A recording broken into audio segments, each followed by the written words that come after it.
حزب ضياع وطن بيكفر عن ذنبه بالدعاية الانتخابية.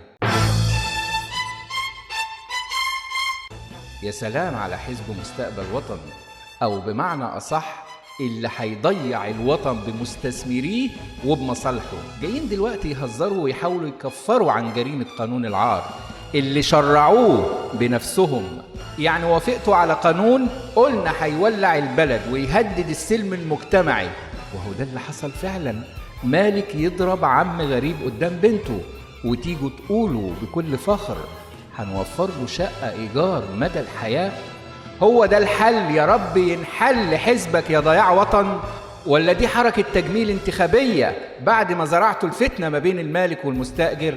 وعم غريب اللي اتضرب واتصور ده اللي ظهر على السوشيال ميديا، وما خفي كان أعظم.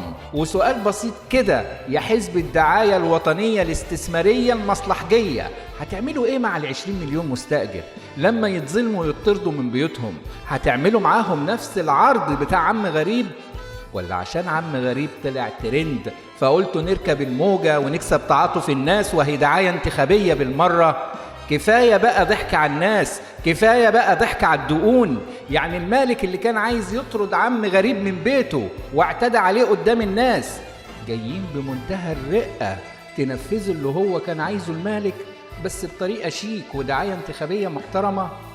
عم غريب معاك 20 مليون مستأجر، اوعى تتنازل عن حقك ولا تسيب بيتك حتى لو جابولك قصر في مارينا.